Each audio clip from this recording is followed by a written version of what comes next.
Akademiks. Can't ride no wave. Someone else who has a lawsuit, and I think this is represented by Cassie's law firm. Is it? Yeah, it is. It is. So this one is definitely Cassie's law firm, or the law firm that represented Cassie in the Diddy case.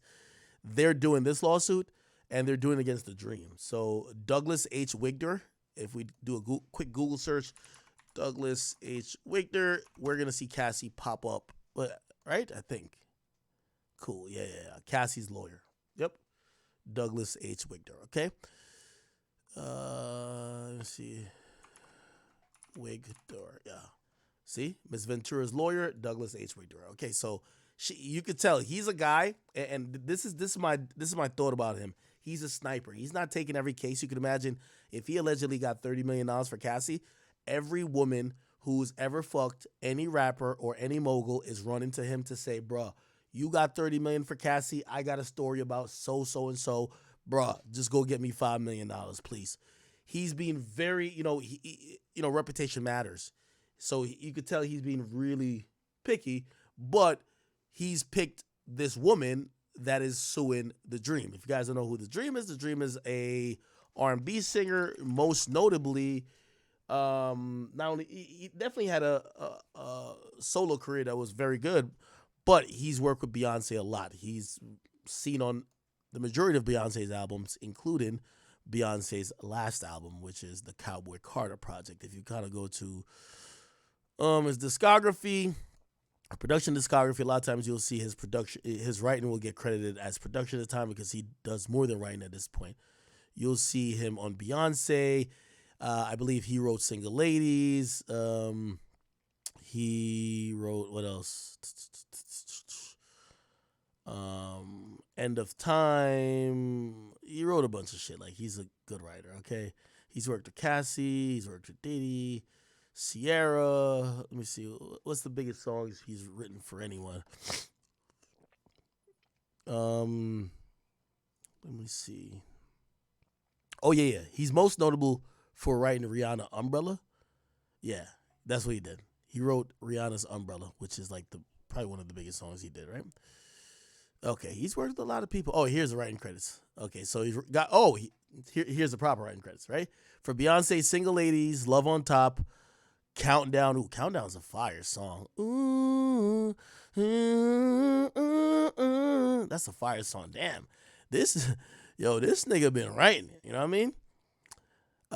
End of Time, Run the World, Dance for You. Oh my God.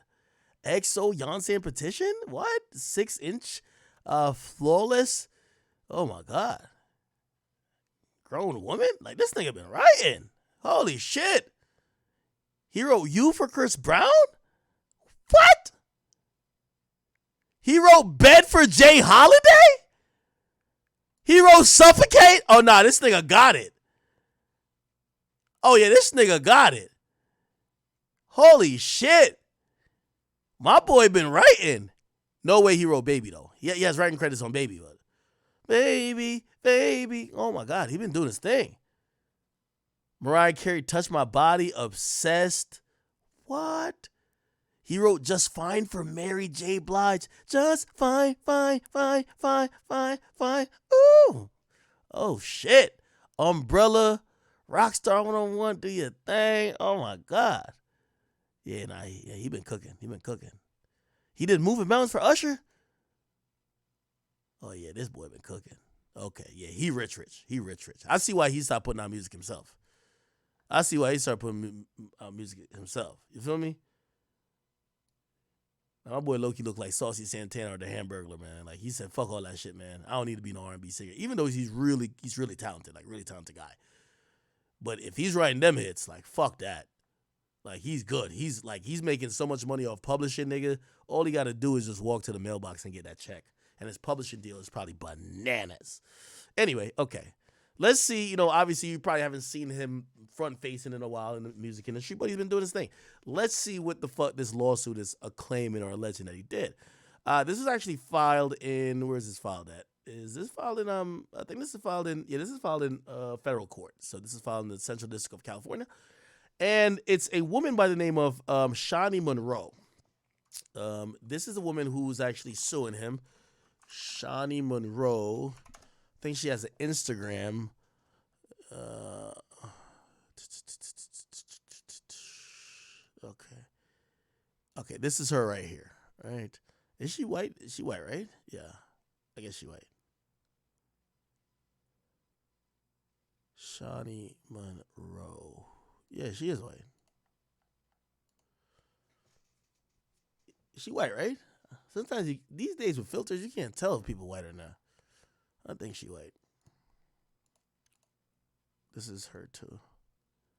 This is Facebook. Oh, she on Facebook. Okay, this is her. White, right?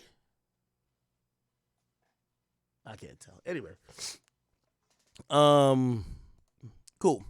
So the plaintiff is Shawnee Monroe, and allegedly she is claiming a bunch of stuff happened. Now she describes who the dream is.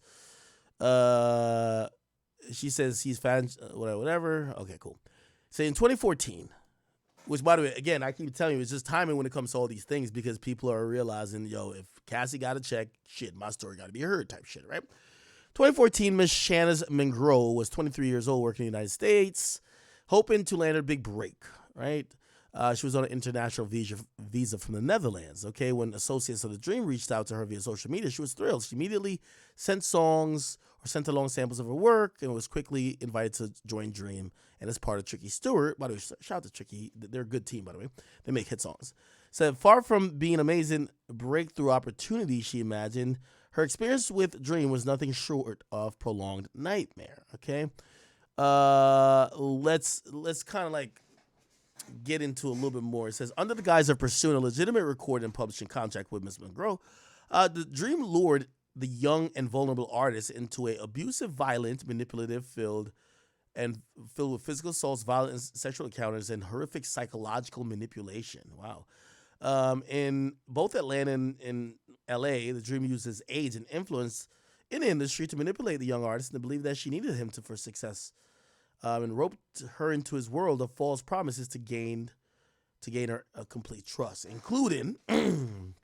Now, I'm always wary of lawsuits that start out like this because this is, with all due respect, a failed artist, and she's basically starting her lawsuit about, you know, trauma she's been through, whether it's like sexual trauma or whatever, by talking about how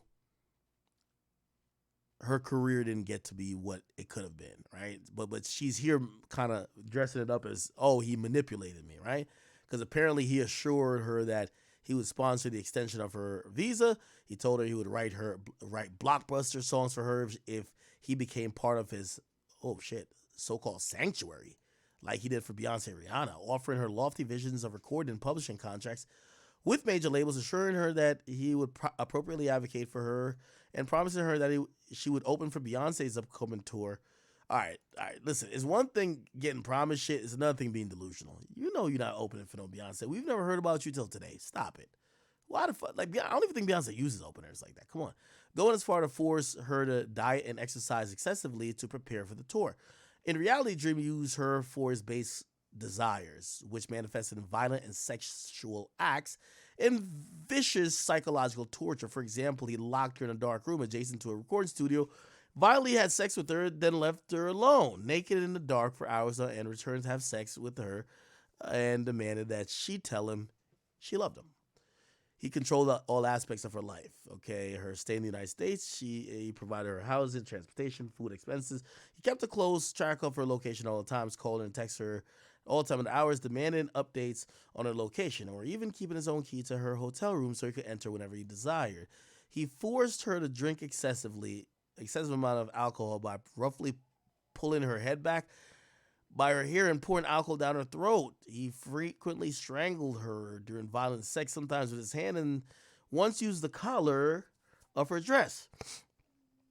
On multiple occasions, he choked her so intensely she almost lost consciousness. He refused to wear a condom and regularly ejaculated inside of her against her protest. When he discovered she was taking birth control, he became enraged because he believed that it was a sign of disrespect. She was forced to hide her birth control pills under the mattress.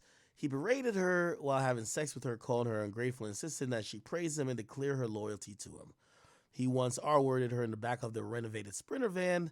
Same evening, she was forced to engage in sex acts in the public movie theater. He recorded her during these sexual acts and used the existence of these recordings to threaten her into more silence. His depraved behavior facilitated by his record label. Okay, so they're suing Epic Records and Contra as well. The label that convinced the label Dream convinced to invest in her, despite the fact that he never intended to truly support her career trajectory, but instead wanted corporate funding to assist in trafficking venture. Okay, you see, this guy is doing the same script. They're basically saying these record labels are paying for sex trafficking, which is a very heavy claim, right? The result is of Dream's heinous act was that her career was upended, right? Her music was taken from her without an explanation. Contra Paris was never provided her with any compensation. Every attempt to revive her career has been hijacked by Dream and those who support him. Over more than a year, she experienced trauma, not recovered from it, blah, blah, blah. Okay, cool. All right, so here's the jurisdiction, da, da, da. Let's see if we can get into some of these supposed, like, allegations. Okay. Oh, he wrote Touch My Body as well? Oh, no way. He didn't write. Oh, he produced All the Lights, not necessarily wrote it. Okay. Okay. Dream has been married multiple times and fathered 9 children with 4 women. Really? Holy shit. In 2010, he married the singer Christina Milian. Pictures of the Dream and his assistant having an affair in the Caribbean leaked online. Dream then filed for divorce from his then wife, all of 9 days before Milian gave birth to the couple's daughter. Later news reports Milian's divorce was contingent on her agreement to never speak about their marriage. His chauvinism was blah, blah, blah. Okay, so she's talking about his past stuff. In 2013, he shared that he was writing a book about relationships despite his own multiple divorces and was quoted saying, "But why get married? What do they say? Get the milk without the cow?" Such a statement crudely refers to women as cattle and further, oh my God, suggests that Dream does not think romantic commitments is worthwhile if sex could be achieved without the commitment. I mean, like, I don't think that's like only the Dream is thinking like that, right? That same year, a mere month after making a statement quoted above, he was arrested in California for a domestic violence incident with his girlfriend at the time, who declined to press charges. Less than a year later, however, he was arrested on charges of felony assault, strangulation, and reckless endangerment, and child endangerment of his girlfriend, who was pregnant at the time. The criminal complaint alleged that Dream pulled and dragged. Okay, they're only talking about his past stuff. What did he do to this girl? Okay. Let's see. All right, she was okay. She has a visa, which is an immigrant visa. Okay, what did he do to her? Okay. This is him supposedly making false statements to her. In late 2014, she was considering her options since her O1B visa expired in 2015. She wanted to focus on her own recordings and her career and was speaking to well-known producers about potential next steps. It was around that time that Dream childhood friend and personal security detail, Chris Garland, reached out to her via Instagram to ask her to send music to share with Dream's manager, Merck. At the time, Dream and his creative partner, Tricky, had reached enormous success, including producing or songwriting Beyoncé, Rihanna, Britney Spears, etc. Okay, cool. She linked up with him. All right.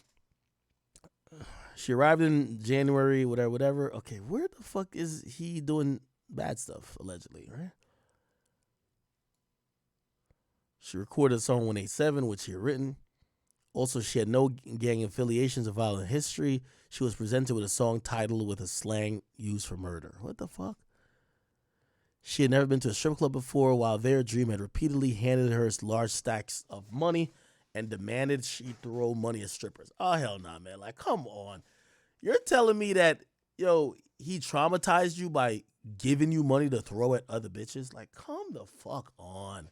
At one point, one of the strippers came to the table completely naked, and Dream instructed the stripper to get on top of her. She was visibly uncomfortable with the situation. He seemed to enjoy how uncomfortable she became, and he laughed as she asked the stripper to leave and perform for Dream instead. The following day, he texted her for the first time and appearance side that she passed a test Dream had been giving her. After saying hello, the first thing he texted her was, "Do you have a boyfriend? Boyfriends aren't allowed. It's a distraction." She was surprised to be asked such a personal question early on in the communication with him, but she wanted to be cooperative and responsive in the negative. At the end of the planned trip, she was not given a recording contract or any indication one would be forthcoming, but she remained optimistic because Dream and his team repeatedly expressed how impressed they were with her vocals and how much they liked her voice and general style. Finally, shortly before she was scheduled to leave, he told her that he wanted to sign her to Contra, and she was so happy and overwhelmed with gratitude. It felt like truly everything she'd been waiting for. Okay. He used his success with Beyonce and Rihanna to manipulate. From the moment Dream started texting her, he began regaling her with stories about how he helped Beyonce and Rihanna and would do the same for her as long as she did everything he told her to do.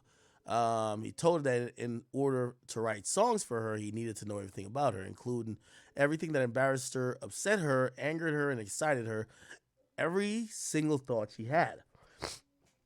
Perhaps sensing that she had hesitation and confusion, he said that that's how true songwriters and producers needed to operate in order to write the right song for each artist. I actually believe that. If you're writing a song for someone, you gotta know how they normally feel and they normally react to certain shit, right? He said that she needed to belong to him so they could become the next B and J. In reference to Beyonce and Jay-Z, he knew how much she loved and admired Beyonce as an artist. He regularly used her admiration for Beyonce as a way to manipulate.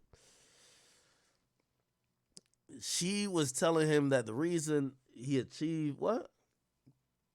Telling her that the reason he achieved such great success with Beyonce because they created a sanctuary together, which allowed him to know her in a way that others could not, and consequently, he would write the best songs for her. Dream explained that a sanctuary was even stronger than a spousal connection because it was about art. Being a part of the sanctuary with Dream meant that she was required to disclose all her secrets, sorry, and thoughts, and become trust partners with them. He said that his relationship with Beyonce was so close that he knew about Beyonce's pregnancy before her husband Jay-Z. For example, Dream texted her. So these are the texts. So I guess they're putting the text in there. Okay. Drew reminded her that she better be grateful he was working with her because work he was putting on Beyonce, because he was putting work on Beyonce's album on hold. And if she wanted to reach the same level of success as Beyonce, she needed to become closer to him than Beyonce. He said that meant she would ask and follow his advice on everything, rely on him to be her main confidant, and limit her inner circle to only those people that he approved and trusted. Dream also told her that if she acted right, there was a specific formula he used with Beyonce, and that she and Beyonce would be the only two artists in this industry with those secrets. He routinely pointed out that he could make any new artist successful, but was choosing her because he expected her to respect him correctly. He frequently pitted Rihanna against Beyonce, implying that Rihanna was fighting for his attention and was frustrating he was giving it to Beyonce instead of her. He said that Rihanna was begging him for good records, but because of her special sanctuary relationship with Beyonce, he saved them for Beyonce, and that Miss Mangrove could be part of that as well. According to the Dream, Rihanna was possessive over him and got angry when he worked with Beyonce in an apparent effort to reiterate how grateful Miss Mangrove should be for working with him. Dream told her that Rihanna would frequently send him flowers and other gifts. He reiterated that Rihanna had to work to make him give her hit records, and he was choosing to work with Miss Mangrove instead. In one of her earliest text exchange, Dream asked her when she lost her virginity, explaining that Rihanna had told him this information about herself, insinuating that artists he worked closely with shared such intimate information with him. He led her to believe through manipulation and coercion that if she allowed him to completely control every aspect for life, They could create this ultimate sanctuary that would surpass anything he accomplished with Beyonce or Rihanna. When she questioned the idea of a sanctuary or asked him to clarify what he meant, he said this. He said, I'll let you know after we win 10 Grammys together. Right now, you just have to be free. Let me undress you emotionally. Let me undress you emotionally. Do I can what's underneath your heart. For for a new artist, the thought of becoming the next Rihanna or Beyonce was obviously intoxicating, and she was willing to work hard as possible to make that dream come true. He told her he was working on a new Beyonce tour, and if that went well, she could open for her, but share this promise only in the context of an emotional manipulation. I think the more freedom you give me, the more relationships I'll be able to put you through and in. I'm a straightforward person. Things like Beyonce's opening isn't a big deal to get done. That is my family. All right. By the way, I could chime in here. This seems like 100% manipulation, and obviously, this is he said she said right now. It's just a complaint, and this is one person's side. But if these are actual text messages, this sounds like a manipulator, right? Like, if your mother, like, granted, she's probably stupid as well. Even though you could probably say, no, she's just naive. She never knew about the music industry. You're not motherfucking just waking up and just no random person just opens for Beyonce, right? But if the dream was texting her like this, oh, you need to let me control you and emotionally undress you, he was manipulating the shit out of her. Like, that sounds like a manipulator. I ain't gonna lie to you, right? She had no reason to believe that he wasn't what to disbelieve what he was saying. He was successful, made hit records for Rihanna and Beyonce, and convinced that two of the most successful artists were dependent on him for success. He regularly held his age and experience in the industry over her, telling her that she simply didn't understand how his methods were necessary to success, instilling in her that she should be grateful for his efforts, whatever, whatever. This is him texting again. It means more to me than you can imagine. My risk should tell you that. In your mind, you should know that I'm risking something far greater than anyone has, and with you. It's beyond. No, it's because I know beyond explanation. You can't explain this, so don't even try and don't even mention it. That's why the government denies things. It isn't because it's not true, it's because a lesser mind wouldn't even understand. So why stop the life they have and change what they love about their life? It's actually an unselfish thing to hold in a truth. Yeah, this is manipulation. Okay.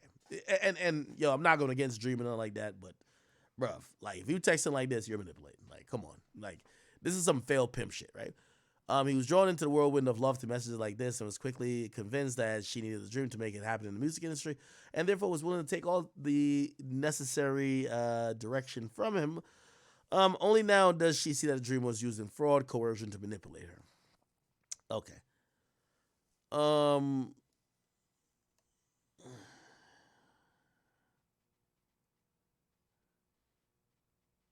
I'm trying. Okay. On this date, he pulled up, and there were. She began to receive messages from him. He was extremely flirtatious, asking her if she wanted to lose her virginity again, implying that he wanted to have sex with her. That evening, she was in the studio, which was at Tricky Stewart's home, and Dream complained that she needed to loosen up for the sake of the music and pressured her to drink alcohol, smoke marijuana in excessive quantities. He told her that Rihanna smoked so much that while she's not smoking a blunt, Jen and Melissa is already rolling. Oh, didn't Drake mention these two? Jen and Melissa already rolling the next one. Even though Miss Magro did not enjoy using drugs and alcohol, she felt pressure to meet Dream's expectation as a hit artist. Throughout the evening while they were recording the studio, he became more aggressive and pressuring her to have sex with him. He assured her that sex was with him was part of the process and that he could only write songs for her if she agreed to let him know everything about her. In an effort to deter him, she tried to argue that she didn't want to do anything that could complicate making great music. In response, he told her that she agreed to be his trust partner and not listen to him, and doing what he wanted was a sign of disrespect. She was alone in the United States, increasingly confused and frightened at the situation, tried to protest again. He reiterated that she was part of something special and that he led her into a sanctuary, blah, blah. In the studio, he began to touch her, and she pulled back, suggesting it was not a good idea. He proceeded to take her through the house where the studio was located, eventually bringing her to a pitch black bedroom. Upon arriving there, she had no doubt about what his intention was. She told Dream, I don't know about this, and I don't want to ruin this. Dream responded by saying this was really important and that they didn't have time to waste, insisted that this would make the records much better. Dream grabbed her by the hand, placed it on his genitals. He quickly escalated, pushing her down the bed, turned his penis in her. Da, da, da. Okay. After some time, he returned to the bedroom and had sex with her again. He did this repeatedly for 7 hours, leaving her tired and confused. During this ordeal, he had told her that this was going to be great for her in the manner that she'd tell the dream that she loved him. In fact, he would only stop aggressively having sex with her. Oh my God. If he said that he loved her. When Dream finally let Mangrove leave the bedroom, it was around 6 a.m. Now, since I started to kind of like contextualize this, those text messages I do think is part of some manipulation. Do I also believe that he brought this girl to a black room, held her down, and R-worded her just several times? I don't know about that. I don't know about that. So I don't want you to take me saying that I believe he was sending manipulative text means that he did everything. So I just want to point out where I don't know. Okay. All right, man. I don't even want to keep reading shit.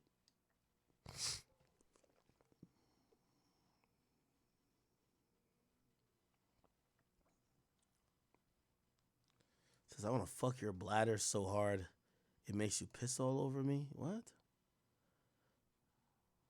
What?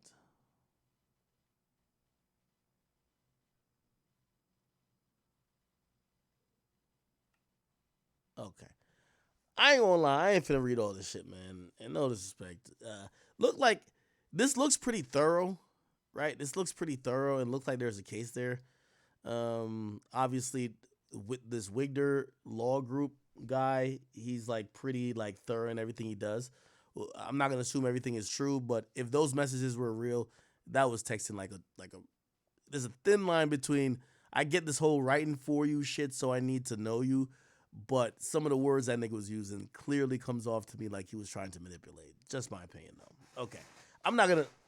I'm like lawsuited out right now, so let me just kind of let me try to